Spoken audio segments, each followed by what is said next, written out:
Recently, more and more anime has been doing this splitting seasons in two, or splitcore if you will. Spike's Family did it, Dr. Stone is doing it right now, and of course most famously Attack on Titan's final season being split into 4 parts.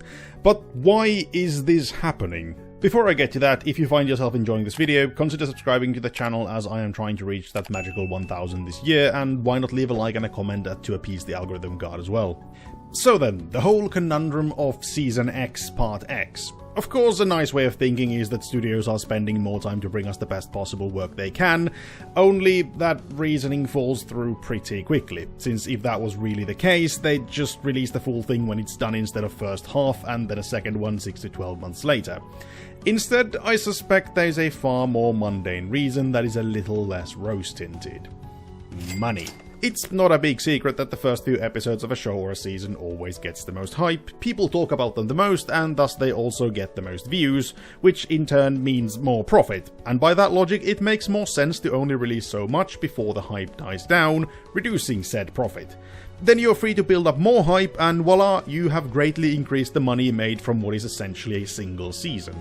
Is this ideal for us as viewers? Of course not, but the production of most anime is split between several large companies, with the studio itself often being the smallest contributor, with giant companies paying the most, and of course, the more money you put in, the bigger your cut of the potential profit is.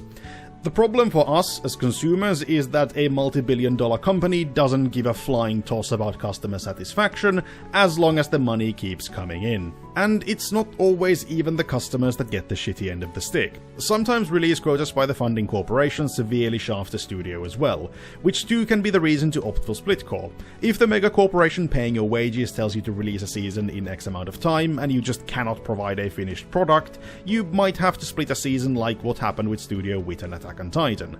But even then, it all comes to the money that the funding corporation needs to make to satisfy its own shareholders. Now, I know that this is a fairly negative way of looking at things, but I also think it's pretty realistic. While I have no inside information to prove that this is truly the case, it's also the most likely reason, since every single industry runs on profit, and it's money that makes the world go round.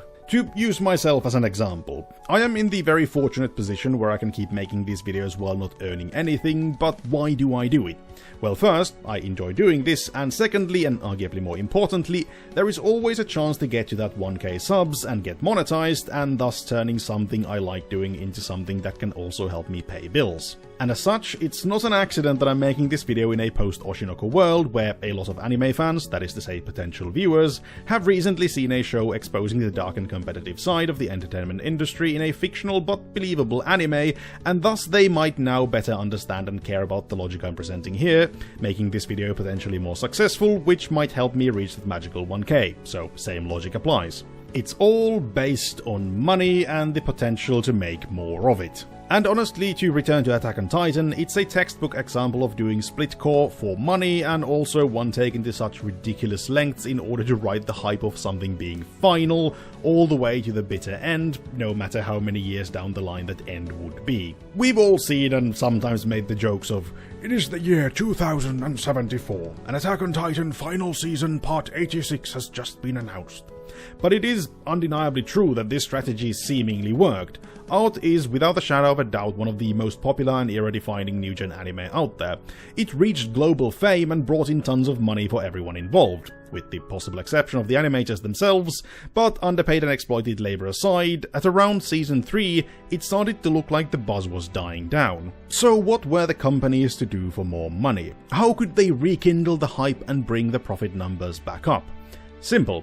Hint that it's all coming to an end by announcing the final season, completion of the story and the end of an era, and social media would do the work of marketing for them. And if you've been on the anime side of any social media platform when this happened, you will already know that it worked. Tons of content creators covered it and people were talking about Attack on Titan coming to an end all over the place.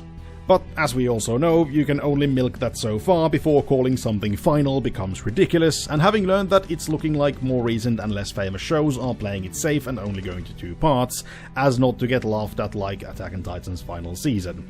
Not that people talking about something in a negative light is any worse, as long as it's harmless negative. Hell, even YouTube works on the same principle. A like or a dislike, there is no difference for the algorithm god. It's all interactions and publicity, reactions from the consumers, and every bit of it counts, as long as it makes money. That being said, too far into the negative is obviously a bad thing, because then things become more trouble than they're worth, but even that is a very fine line. I mean, just look at the success of Hogwarts Legacy that was brought in by the so-called boycott. But back on topic. At the end of the day, this trend of split-core anime will probably only become more and more prevalent simply because it works, and it was Attack on Titan that opened the floodgates by being the big one that could experiment with it, and suddenly it was okay for everyone else too.